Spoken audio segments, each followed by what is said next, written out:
is that you want to speak to us. I pray that you would have really good things for us tonight. Pray this in your name. Amen. So as most of you know, after Christmas, Caleb and I drove up from San Diego to Seattle without the kids. And the plan was to spend a couple days in Reno, a couple days in Bend, and ski and like slowly make our way up the coast. And my hope for the time was to like get a break from the kids, get a break from church, like have some sense of rest in my life, like receive from Jesus, a break from the rain, just all of the good things. And the last night that we were driving from Bend to Seattle, which is like a 6.5 hour drive, I think. I don't know, something like that. It's like longish. There were icy roads, and it was that, I don't know if you guys remember, but there was that heavy rain that like flooded the interstate. So like the interstate is flooded, there's snow. We had done 4 hours of skiing that day, and I'm like driving the car. Caleb's like working on his laptop, trying to get ready for church. Our car's like stuffed with like New Year's Eve party hats and stuffed animals and skis and like clothing and toys and wine. And I just had this sinking realization while I'm driving, like I am not rested at all, not at all. And I don't know if any of you can relate to that experience, right? Of like, oh, I just want to be rested and I just took a vacation or whatever it is. And it's like, I'm still so amped and like restless and tired all at the same time, right? I'm emotionally tapped, but I still have all these things that I want to do and these places I want to go to and these things I want to eat and these people I want to talk to. Like for me personally, it's like, I want to train for a 50-mile race in April, and I want to be a present mom to my children, and I want to have like go and watch all the beautiful sunsets that we're seeing, and I want to go to I want to see listen to all of the worthwhile podcasts, and see all the good movies, and it's just like so much, right? And also, like, I want to help all of you guys go closer to Jesus, and also feel like I'm getting affirmed, and like I want to find like worth in my vocation and affirmation in my vocation. And I don't know if all of you guys are similarly as active, or as should I say like chaotic as me. But I'm sure that on some level, many of you can relate. Like maybe some of you have had so many thoughts about like what I should be doing that it's like very hard to rest when rest actually comes, right? Because it's just like the inner monologue of I should be doing this or I should be doing that. Or maybe some of you put so much hope on this one thing, like that when I finally achieve this one thing or get this one thing, like then I will feel satisfied or at rest, right? Or maybe some of you guys are actually really good at scheduling margins in your life, but you still feel deeply tired or unsatisfied, like something is missing. Like we have, like all of us have such a deep desire within us, right? Thomas Aquinas, who's an Italian philosopher from the 1200s, asked what would it take to satisfy the human soul? And what he came up with, the answer was everything, like everything. We would have to experience everything and everyone and be experienced by everything and everyone and eat at every single restaurant in Seattle, travel to every single country, see all of the national wonders, experience the entirety of the universe in order to be satisfied, right? There's a theologian, Karl Reiner. Do you know? Karl Rahner? Rahner, yeah, that.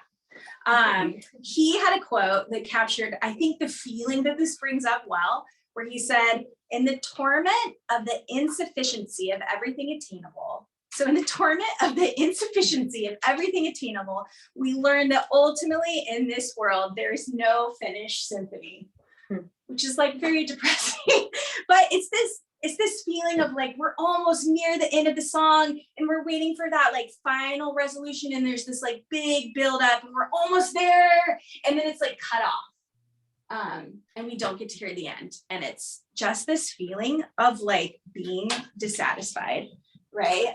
I feel like life is totally like that. again, like where it's like, I'm almost there. I'm almost at rest. The break is coming. I just need a little bit more of this, or maybe a little bit more of that. Our desire is infinite. And there's never a point at which our desire is fully satisfied, right? Our desire is infinite. And we as human beings, this is the tension, we as human beings are finite. Like we have one body, we have a limited number of days to our life, we inhabit a time and a space, we live in a home, we have like one family, one job, a handful of years. And because we are finite and our desire is infinite, the end result is often this sense of restlessness, right? Or internal dissatisfaction. Infinite desire plus finite humans equals restlessness, which I feel that like probably most of the time. We live in a chronic state of unsatisfied desire. It's like this itch that like will not go away. And so the question is, how do we live with this restlessness, right? Like, how do we live with all of this pent up, unsatisfied desire and longing and deep tiredness? Because I think it's all related, like the restlessness, the tiredness, like how do we live with this all? And so that's what we're going to talk about tonight. The passage, did you print it out? I did. Oh, it's in there. Which is from Matthew 11. It's very small, which is unlike me because usually I like to like do all of the things, but I'm pulling a Caleb. Actually, also in this section of scripture, Jesus is just kind of seems to be, I think the thoughts are interrelated, and I was like, I could do it all, but they're also kind of like independent little things. So anyway, okay. Is that it? This you're holding? I'm gonna read it for us. I guess it's just a funny word to me. Come to me, all you who are weary and burdened, and I will give you rest. Take my yoke upon you and learn from me, for I am gentle and humble in heart, and you will find rest for your souls. For my yoke is easy and my burden is light. This is what Jesus is saying to his disciples. Pretty sure. Come to me, all you who are weary and burdened, and I will give you rest. The Greek word for rest can also be translated as refreshment, which I actually really like that word.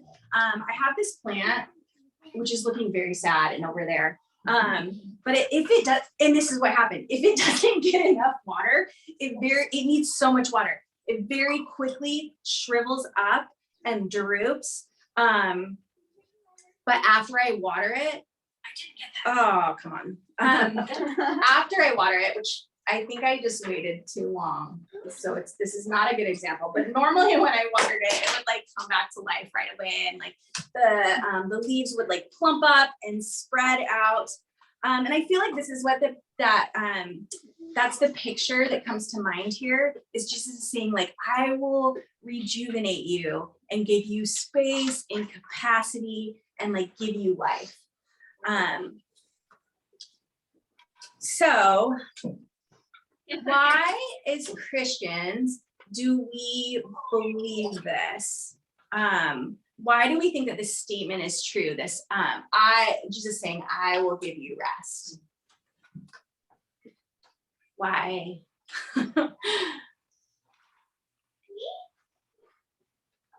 Any thoughts? Is like an identity of receiving him and not having to achieve it. I feel like any other like identity, you're trying to achieve something or do something to live up to that identity. So he's the one who does all the work for us. Yeah. Mm-hmm. Yeah, that Jesus like is enough to fill like, this longing for identity and affirmation and worth. That's good. Anybody else? I think it's easy, or not easy to believe it, but like he demonstrates it well, and like his life isn't necessarily like his circumstances aren't necessarily restful, but he definitely portrayed restfulness. So it's like, hey, there's nothing special about your circumstances, so how are you able to do that? Yeah, or it's like, oh, Jesus can do this. How? I want to like hook my wagon to that, you know. And the fact that like thematically, it carries forward from the Old Testament that like God created the Sabbath for us, that for us to have rest. And then when he talks about leading people into Israel, he's like, you'll enter my rest. And so it's been a core part of God's proclaimed identity to us, is that like that's where we can find rest. Yeah. It's like actually very intellectually satisfying for me. Side note, not side note. It's just like, it makes a lot of sense. Like, this is smart. So Christianity tells us that humans were created, we were made to live with God, right? Forever in a perfect world. Like that is like what we believe, that we were meant to be with God and live with God. And then there, you know, the fall and all of that. But because we were made to live with God and be with God, it like nothing else is going to satisfy us, right? Dallas Willard has this quote that I thought was really good. Desire is infinite, partly because we were made by God, made for God, made to need God, and made to run on God. We can be satisfied only by the one who's infinite, eternal, and able to supply all our needs. We are only at home in God. When we fall away from God, the desire for the infinite remains, but it is displaced upon things that will certainly lead to destruction.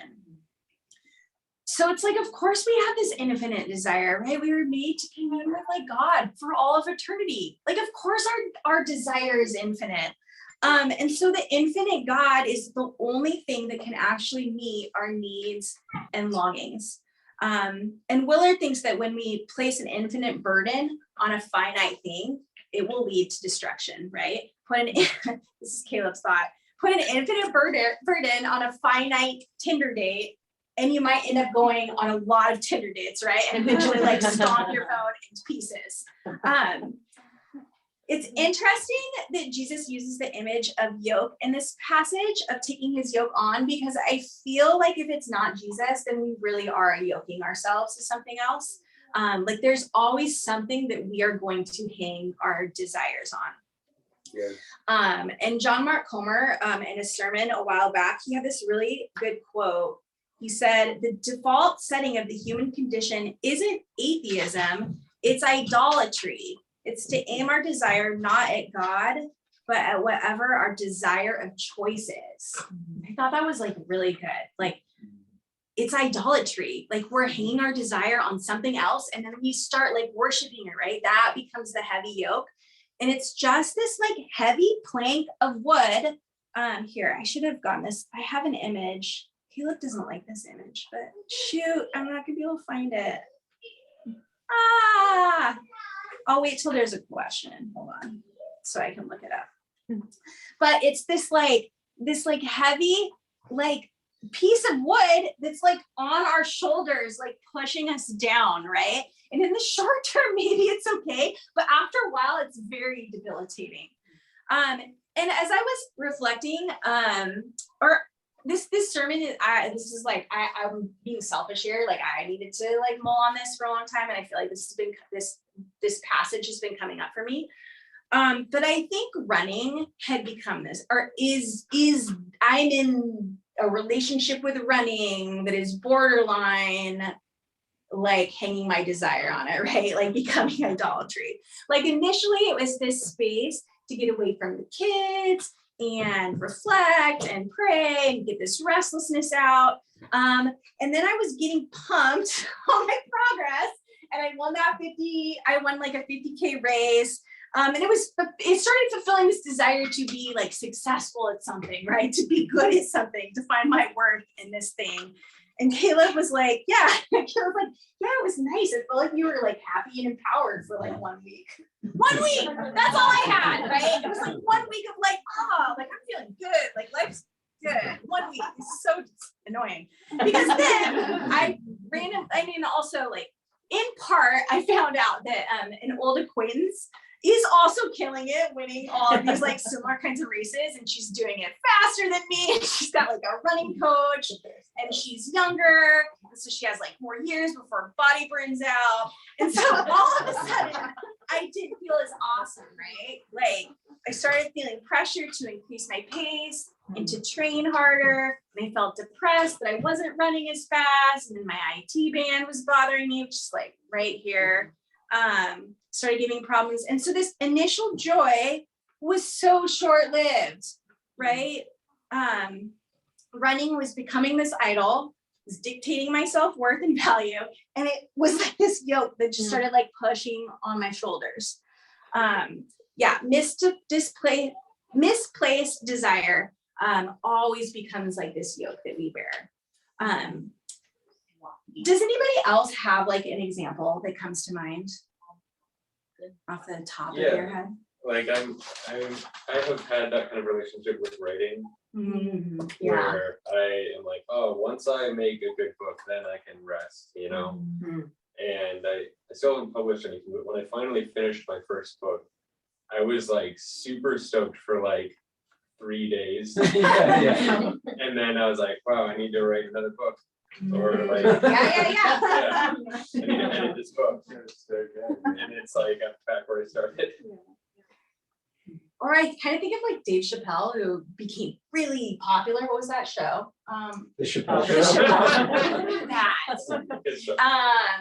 And he was so like lauded and praised for that. And then and then he's like spiraled into deep depression and was like, no, I have to cancel the show, because I think it was like, because it's just always pressure to do the next thing and like prove yourself and continue to be funny, and it was too much. That actually makes me think of a Jim Carrey quote where he says the worst thing that could ever happen to you is to get everything that you ever wanted, because then you'll realize that you're still unhappy. That's a good quote. So with running, I thankfully got this sense that Jesus was saying, like, what are you doing? Like, this isn't the place to put your desire or your sense of worth, right? It's not going to work for you. And he was right. Like, there's always going to be a ton of people that are way more talented than me, and I'm going to get injured, and my body is going to break down. And then eventually, if this is where I place all of my desire and my desire for like affirmation and worth, like, what am I going to be left with? Like a heavy yoke on my shoulders that tells me that I'm not good enough, right? But Jesus is telling me, like, come to me. Jesus says, like, the affirmation that you're looking for, it actually can be found in me. Like, it can be found in me. The desire to do something valuable with your life, like, that can be found in me. And so I haven't quit running, because, what I'm trying to do is yoke my running self to Jesus, right? To place running below my desire for him. And so I'm trying to tithe like 20 minutes of my running time every time I run to spending time with Jesus, like praying, giving him thanks for what he's doing in my life. Like, right? Like, I'm trying to, like, I don't think Jesus is saying like running is bad. He's saying like, yoke yourself to, don't make that your idol. Like, figure out how to like help. I will help you figure out how to do that with me, and put like, and with your yoke like on me for Jesus. Yes. I think, Go. I think there's a really neat thing to hear about, just like, it's not like take off every yoke forever. Like, it's actually not take everything off and nothing matters. Like, it's take my yoke upon me and learn from me. And then this little phrase that I am gentle and humble in heart. And like, if to apply it to like what you're talking about, like, what does it look like if the things that I desire as I'm walking through my day to day, like, what does it look like if I'm actually approaching those from a place of gentleness and humility in heart? And like, as I think about applying like gentleness and humility to like every aspect of my life, it takes on a completely different cast than, than what it would have otherwise when I'm like grasping onto stuff. Yeah, like the things that we hang our idolatries on, we're not humble about them. Like they're the things that we're trying to leech our self-worth from. And B, we're not gentle towards ourselves about them because we'll torture ourselves to live up to the idol that we're creating of who we're supposed to be, right? Yeah. Yeah. And so Jesus is saying, like, put your desire in its proper place, right? Connect it to God, on God, make your greatest desire me, and put your, and like, you can still like put your desires in their proper place. And he says, come to me, take on my yoke. So I wanted to unpack that image, the image specifically of yoke. And I will show you if I can get the computer to work. Just think about, okay, I don't know how to make it big. And it's not super, okay, so here's the image. It's like two cute cow. I think they're cow, I don't know. And oxen, and they have like the yoke on both of their shoulders. One of them is slightly bigger than the other one. And, oh, I don't think you can. Oh, you did. You just did it. Shoot. It's so cute. Caleb was like, why are you doing this? I'm like, look at it. Here's what it looks like, everybody. I like it. Well, I think it's just helpful. Like, notice the yoke, right? Like that heavy kind of, sure, piece of wood that's like on their shoulder. But what strikes you about that image? And we had this interesting conversation before of like, Caleb was like, wait, who's like, are we yoked to Jesus, or is Jesus the one that's like driving the thing? And I think for tonight, let's look at it through the lens of being yoked to Jesus, and sure, God is driving the cart Like, or whatever. In Full Jana's analogy Trinity. tonight, Jesus is the other ox. Yeah, the bigger one. Yeah. So what strikes you about that image? It looks like they're buddies. Yeah. You automatically look like buddies. Yeah, they're just chilling. I know they're very cute. What comes to mind for me is What comes to mind for me is like co-laboring.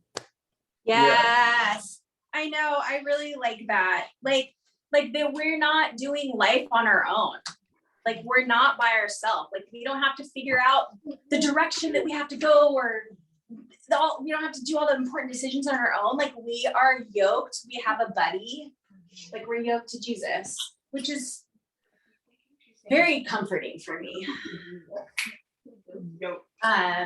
Anything else that strikes you about the image? They're uneven, like one Yeah. like slanted. Pulling it together. I also said there's not a lot of flexibility, which I don't know if works within all. It's like a piece of wood. It's not like, a dog. Yeah. No, totally. Okay, so I want to talk about both of those. So yours was, they're like one of them smaller. And so I think that is significant. Like Jesus is asking us to take on his yoke, but he is carrying the heavy part of it, right? It's only light because Jesus is like lifting a lot of it on his own. He is the one that's doing the heavy lifting, right? Yeah. And then it's not this flexible thing. It's this so meaning if that other little cow goes too fast or too slow, it's going to kind of hurt a little bit, right? Or be uncomfortable or cause the load to maybe put more on him. And so there is something significant about learning how to be in step, right, with Jesus, with the Holy Spirit, learning how to look over and being okay, this is your pace, this is where you're going, okay, I'm gonna try to match it, right? And also for your point, no one's getting left behind.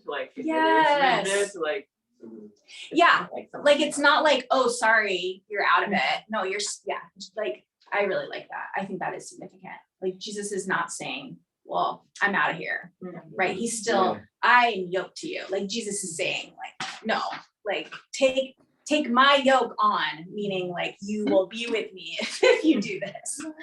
That's really good.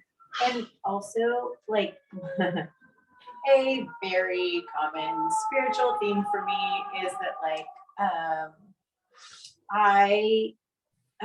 okay, I'm just gonna share the image just really quick. Like, if there's a river and there's a current, and like God is the river and also is the current, I'm like the one consistently, I'm the one who's like swimming, I'm in the river, but I'm like trying to swim sideways, sometimes against the current, but like I'm very, for a long time, like I was not just going with the current of where God was going.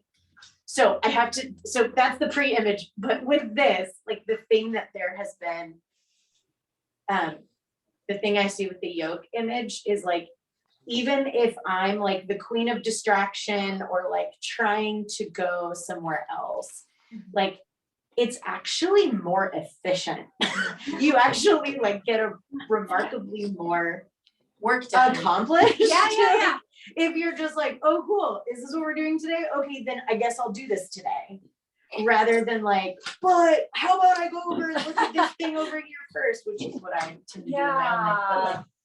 But like, to me, there's a beauty in you actually get to see more fruit if you just like do the thing that you're doing.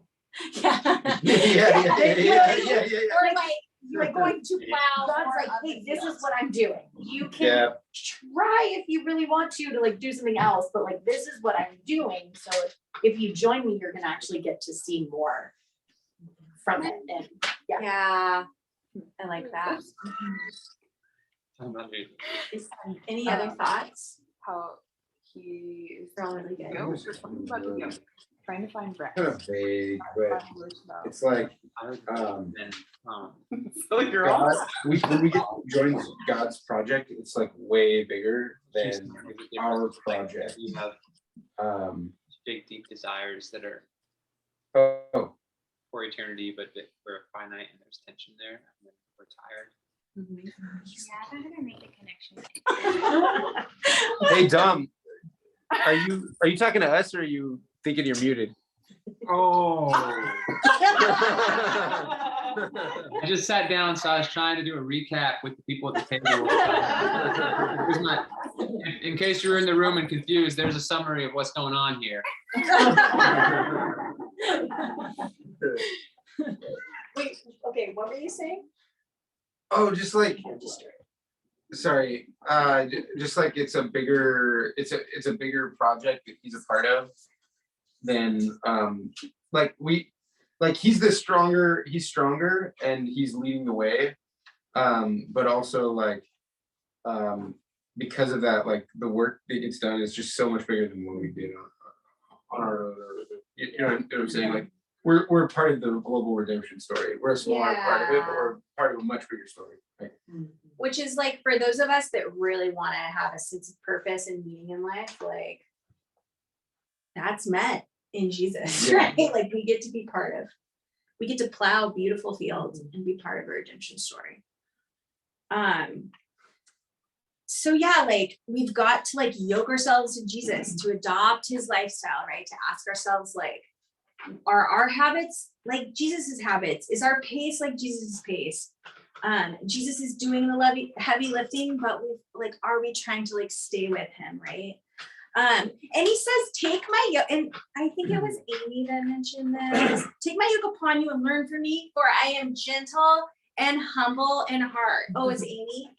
Carrie. I like how I just think that that's really interesting that he's trying to emphasize here, like, I'm gentle and humble in heart. Why does Jesus say that? Like, why does that matter? Well, because he's God, right? And so he's terrifying, you know? Oh, sure, yeah. In the Old Testament, like he's blowing people up and doing all this stuff. Like But he's like, I'm also gentle and humble and Yeah. to be. I have an example of experiencing that. So personally, I grew up a little idolater of friendship. There was a very benign phrase given to me by my mother that if I wanted to have friends, I needed to be a friend.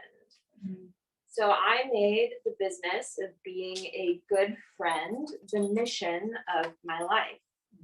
I planned parties, I brought food, I did dishes, I listened, I carried more emotional burden than was reasonable to offer to help with.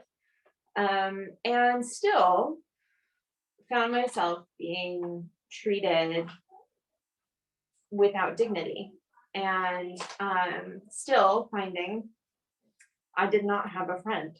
And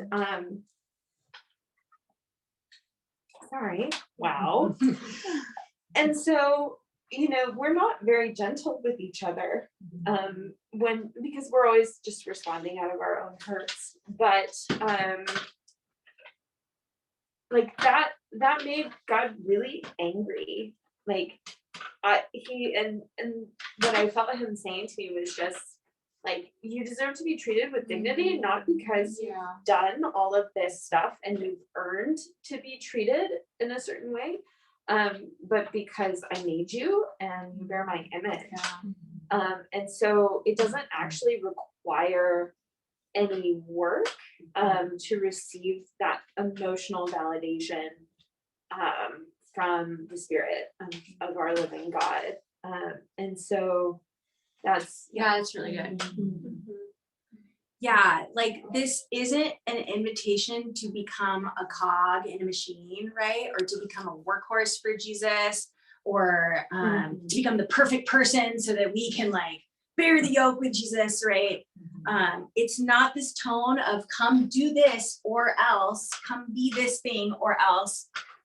Jesus doesn't need us, but he wants to be with us, right? And it's just like when you really think about Jesus saying this, it's like, this is the creator of the universe. And he's like, come, like, will you just come? Will you just like come and be with me? Like, I'm really good. I'm really gentle. And he's like, so it just feels like so gracious, right? He's even like trying to like, please, like, I'm trying to convince you here. Like, I'm really good. Like, come be with me. That's so gracious. Like the creator of the universe did not have to stoop that low, right? But he like loves us so much. And there's this deep sense that this is all for our benefit, that it's all for our benefit. Like Jesus does not need to be yoked with us. It will take him longer to plow the field, right? But he wants to be.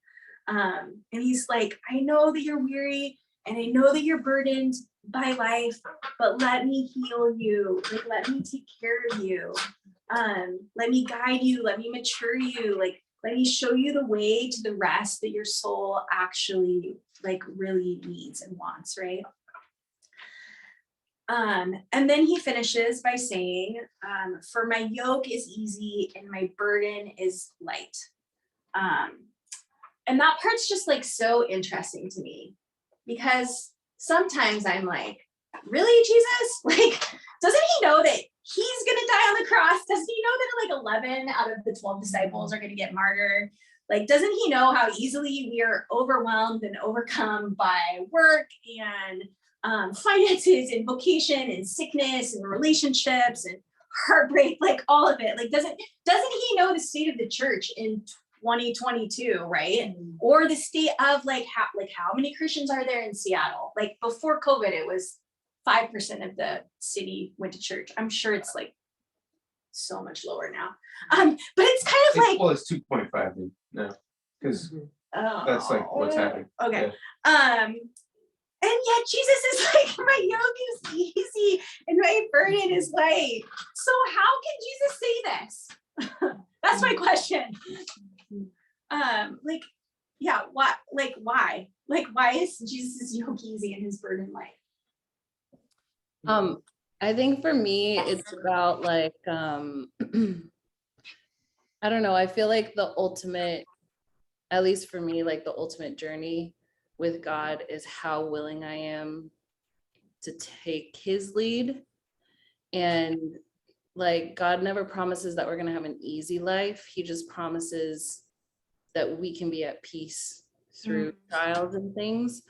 So I think it comes back to this thing that I've been really like clinging to for a long time, which is embracing what happens.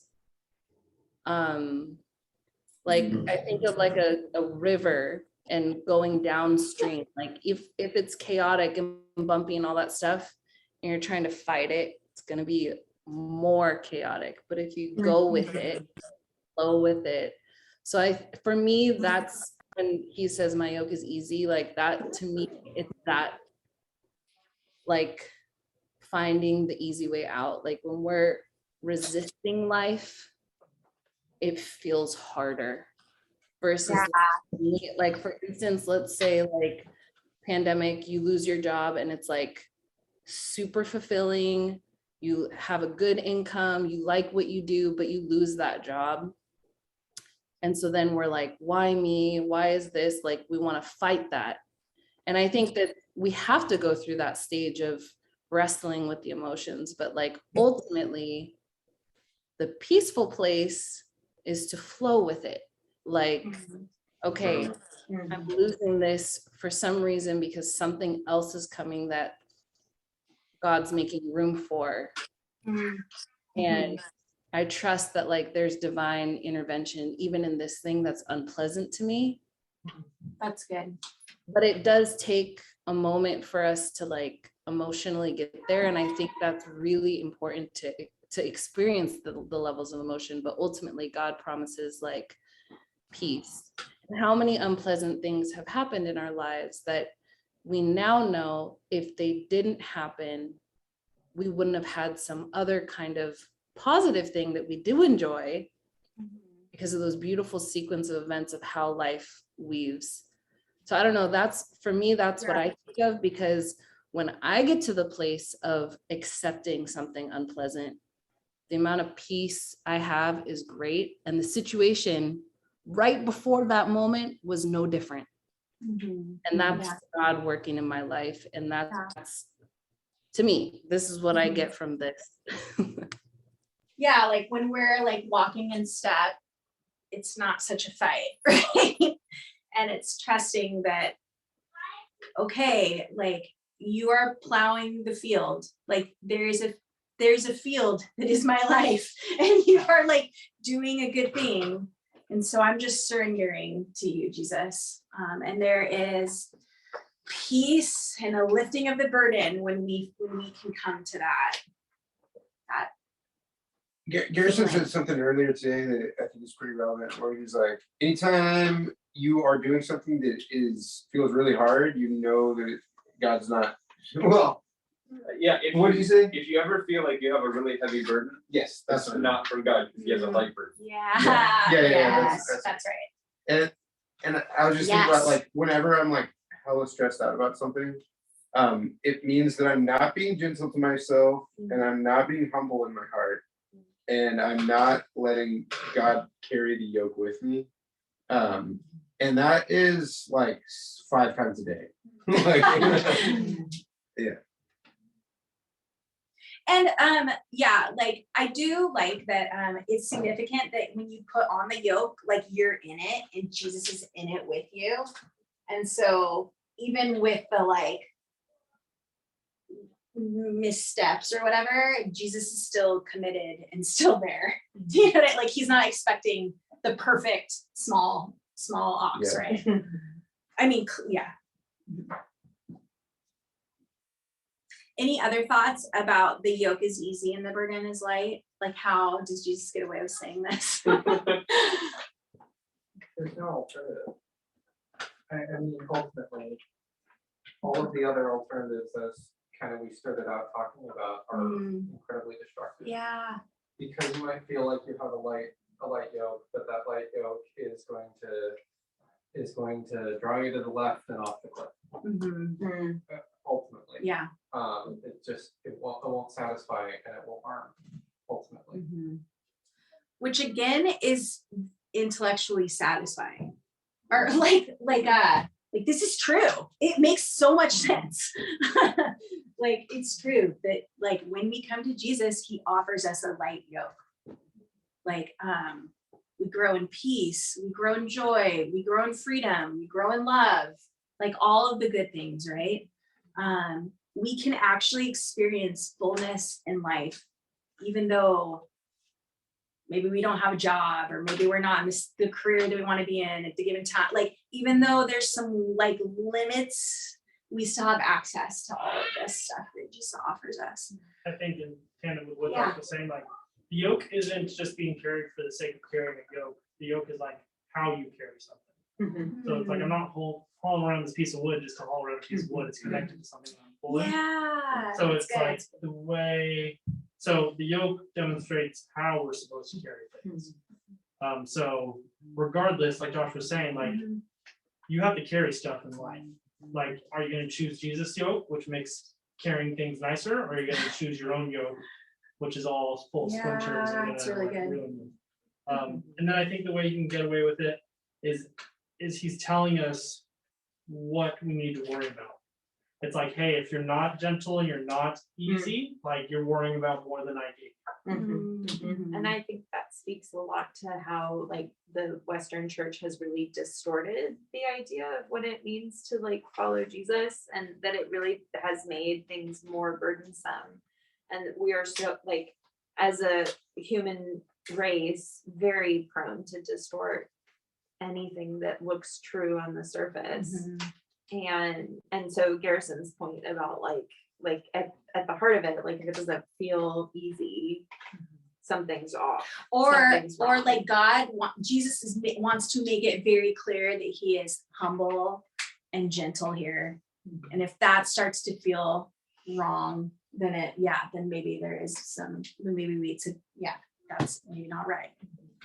Well, and I think really quick, what Josh was sort of getting at is like a yoke requires 2 oxen, right? And so if you're not yoked to Jesus, it's just you. And that other end is stuck in the ground. And it's almost worse than pulling a single thing by yourself, because now you've got this weird off-kilter empty yoke, right? Like, You're not gonna get anywhere, you're gonna hurt yourself. yeah. That's it.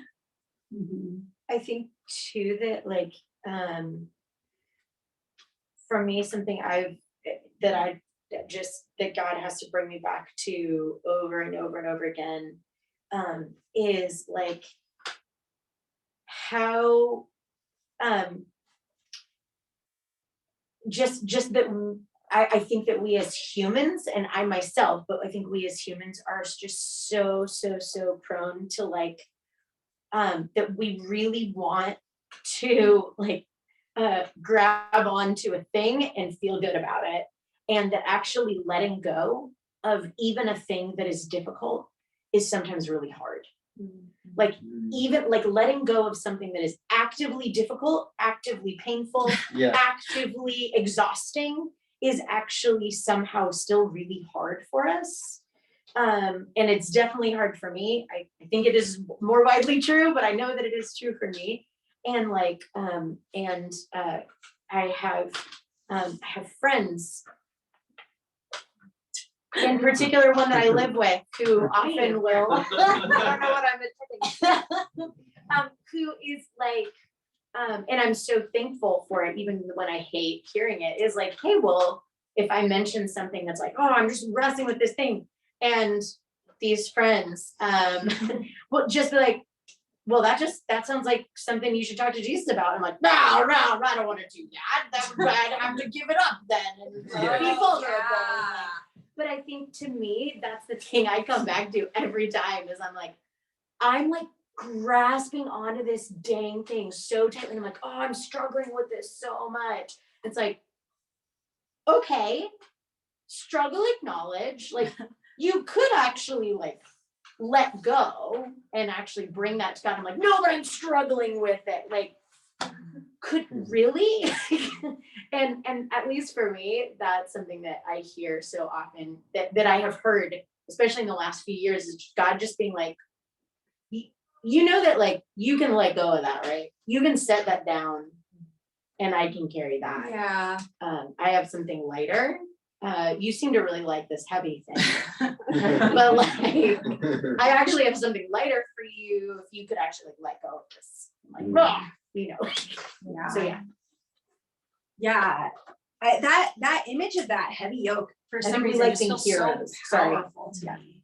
Yeah. Oh, I think there's like a here. I think there's a part of us that like masochistic. either we just like want to feel bad. I'm about the it, one or that like, suffers the most. right. Or like we want to be heroes. Like we want to feel a little heroic. It's kind of part of the culture to just like, Pull you know, yourself up. talk about how much we're like shouldering. It's like, I don't know about like You wouldn't why. understand. Yeah, right. Right. Sorry, yeah. Yeah, totally. I've been thinking, can you hear me? This is- Yes. Okay, I'm actually talking this time. I've been reading the book Live No Lies. It's a new book by, Deanna mentioned John Mark Comer, but it's been really good for me and helpful. It feels like a super good counseling session every time I read it. But I feel like here Jesus is saying, like, if I take my yoke upon you, he's saying, like, take my way of living or like my spiritual disciplines. I know. Sorry. That's very cute. So, like, take my way of making choices, my way of my habits, like take those upon you, and those will give you rest, like those spiritual desires, the deeper ones.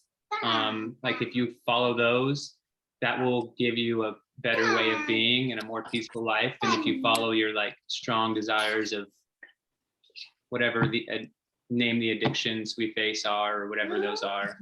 Yeah. So I feel like he's just telling us like, yeah, learn from me, like watch what I do and do what I do, and you'll have like an easier life that you've been craving. Amen. Yeah, that's good. Yeah, that's it. Yeah, so I think I mentioned this, but I decided to focus on this passage because for the last, I don't know, maybe even month or so, this passage has been creeping up in my brain. I'm sure it's the Holy Spirit. Because to be honest, there's ways in which I make the yoke of Jesus like so heavy. Like I'm that cow that like pulls back, or like I think probably I'm the cow that's like trying to like walk too fast. Like there's ways in which I've made ministry. So like my, well, yeah, clearly I'm a pastor. There's a way in which I've made ministry this like performance space, right? Even though like I love all of you guys and I'm always trying to be like genuine, and there's a way where when I hang out with people, I am like constantly like there's this constant internal monologue that's going on. Like, am I being helpful? Am I wasting this person's time? Did I just say the wrong thing? Like, did I just say something stupid? Maybe I said something that was hurtful. Do they like this community? Like, how can I help them see Jesus more, right? And it's just a lot. It's a lot of pressure. So if I perform well, then I can feel okay for like a day or two or an hour. And then if I perform poorly, then not only do I feel bad about myself and depressed for a few days, but then I also kind of feel like I'm letting Jesus down, right? And it's so tiring, and it feels so heavy. And the other week, I had this temper tantrum, probably coming out of this time where we were supposed to be rested, where I told Caleb that I was like, I'm not gonna lead anymore at church. Like, I don't want to lead. Like, I'm done. I'm not gonna lead. And thankfully he took it as a temper tantrum, because clearly like 2 weeks later, here I am. But at the time, the emotion felt very real, right? It was coming from like a real place. But here's the thing, like when I begrudgingly prayed about it, I felt like Jesus was so instantly there. Like even in a kind of eye-rolly, like, oh, okay, God. Like, I don't know how to explain it. It was just like, it felt like you're too much, Jesus. Like, like the lectionary for that day, which I just randomly, I really don't read the lectionary very often, but I decided to like have a holy moment, like, you know, me being holy. And the passage was God saying, like, the passage where Jesus is baptized and God says, like, you are my beloved with whom I am well pleased. And that has historically felt significant for me. And it's the thing that I need to hear, right? Like, you are my beloved. With you, I'm well pleased. Like, I'm not asking you to do all of these things. Like, I'm already pleased with you. Like, I love you. And it's like God was saying, like, you don't need to perform, Deanna. Like, I'm already pleased with you because I've made you and you are mine. And I never asked you to put on that performance yoke. Like, I never asked you to do that, right? And so I feel like I'm currently in this season of asking Jesus to take back the heavy yoke, right? Like, I'm trying to be linked to him, to find rest and spending time with him, and to be so linked to him and like feel his love that I don't need to perform for other people. And I don't need to seek my validation because I'm looking to Jesus, right? And I'm receiving that from Jesus. And so at church for the next few months, and this is all still vague, but I really do, like, I think we do want to dive into more of this, right? This idea of like, what does it actually mean to be yoked to Jesus? And we don't know how that's going to play out, like probably some of this Pete Scazzaro stuff, some other stuff. But I'm excited about it, and I need to grow in it, and I'm excited to see the ways that Jesus wants to grow all of us together. But to close, the only person who has the ability to carry the weight, I'm restating this, to carry the weight of our infinite desire and longing, the only person who can make the burden light is the infinite God, right, who took on the heaviest burden so that we didn't have to, who defeated death and darkness and sin and evil, who did all of the work and called it finished, right? He took on all the burden so that now it can be light for us. And we can hook ourselves to him, right? And experience that burden or that lightness. No, not the burden, the lightness. Like, his burden is light. So even in the midst of incredible fear or uncertainty, like Kane was saying, or pain or rejection, like, we know that true joy and peace awaits us, not just in eternity, but also that is significant, like true joy and peace and refreshment awaits us forever in eternity. But even now, right, Jesus promises that he can make the yoke easy, like now in this time and space. And so we don't need like the marriage or the house or the perfect job or the perfect family to experience a life of peace and freedom and rest, right? We can yoke ourselves to Jesus. So I'm going to pray for us to close. And I kind of wanted to do a little like listening prayer exercise. So bear with me. So listening prayer is like, where I invite you to like think of an image in your mind, and then we'll just like interact with it. And then we'll have a couple songs. Do you want to do communion after? Sure. You can do it. Okay. Okay, so close your eyes. Try to put yourself in a relaxing position. So physically, you try to imagine all the peace and lightness that Jesus wants to give you.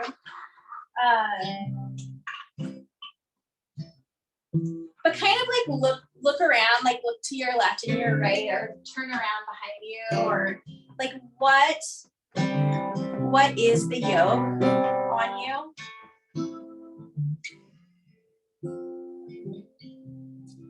Maybe it's wanting to have a certain career, wanting to have that question answered, or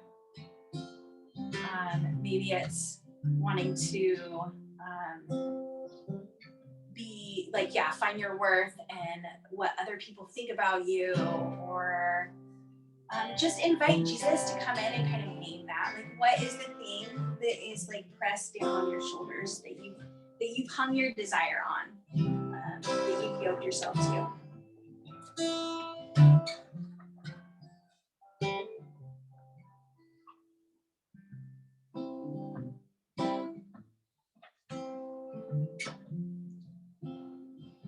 And what does that feel like?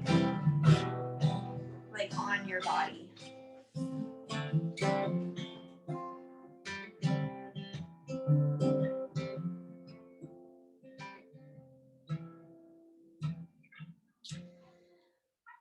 And then picture Jesus coming to you. And maybe it's a human form or the cow or whatever. But picture Jesus coming to you, the Holy Spirit coming to you. And how does he approach you? Like, what is his posture? What is his face towards you?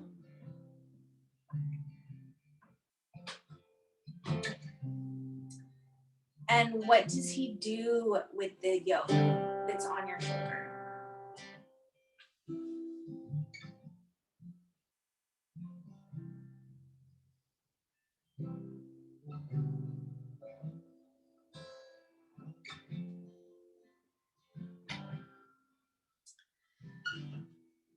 And then picture him taking the yoke off because that is what he wants to do.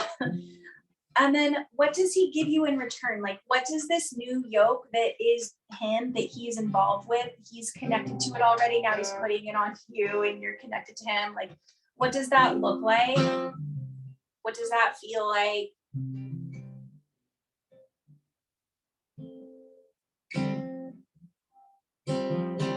And even think about your life, like this coming week or this month. With Jesus connected to you, like what does that look like?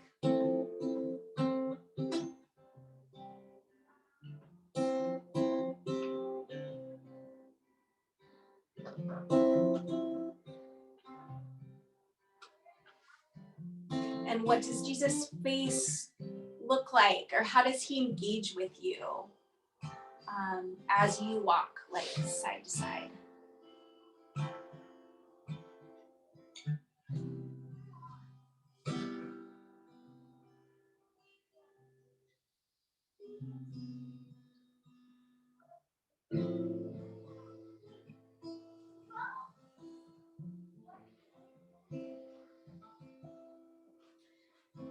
Jesus,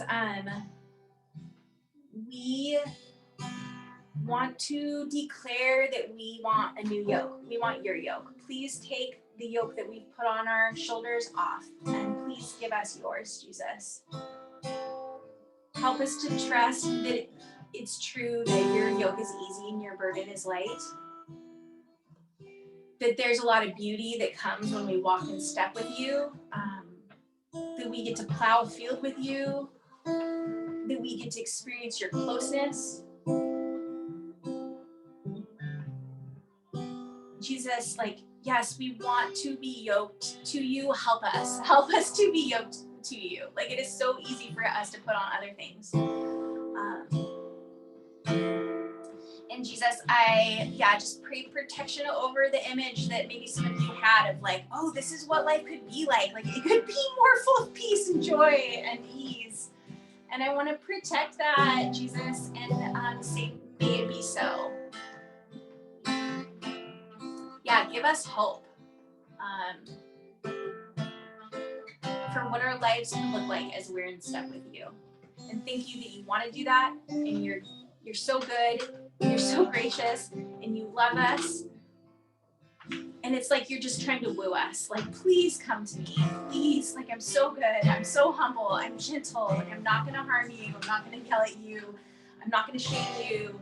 I'm not going to make you feel guilty. Just all of that, Jesus. Like, I pray that you would woo us.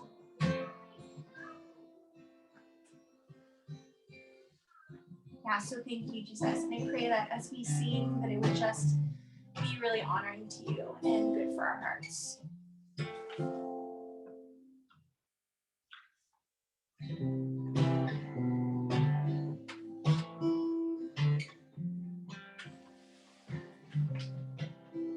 In the morning when I rise, in the morning when I rise, in the morning when I rise, give me Jesus. In the morning when I rise, in the morning when I rise, in the morning when I rise, give me Jesus. Give me Jesus. Give me Jesus. You can have all this world. Give me Jesus. Yeah, Jesus, may this be the desire of our hearts.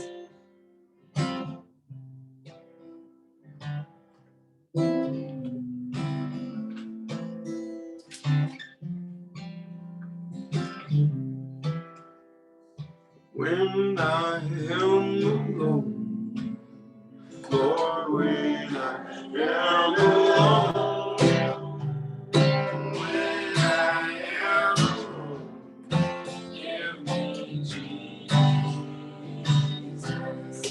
give me Jesus, give me Jesus, you can have all this world, give me Jesus.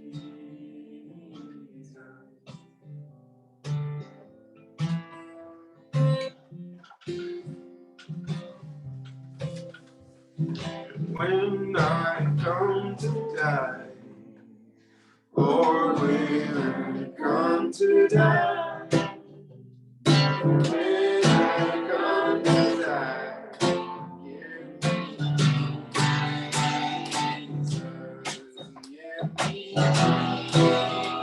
Jesus, give me Jesus,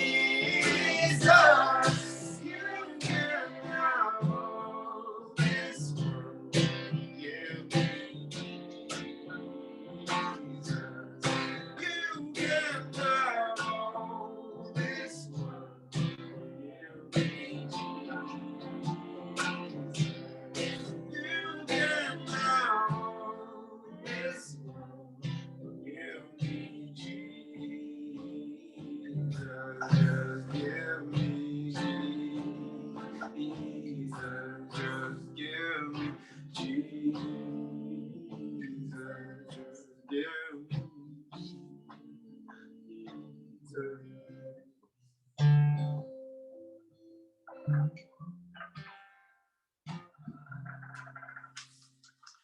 On the night that Jesus was betrayed, he took the bread and he broke it. And he said, "This is my body broken for you. Eat this in remembrance of me." He took the cup. He said, "This is the cup of the new covenant in my blood. Sorry. Drink this in remembrance of me." Messing up the whole moment.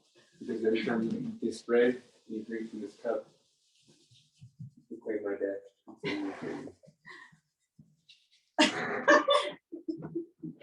There's also a spray.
Let's do Amazing Grace again. Amazing Grace, how sweet the sound that saved a wretch like me.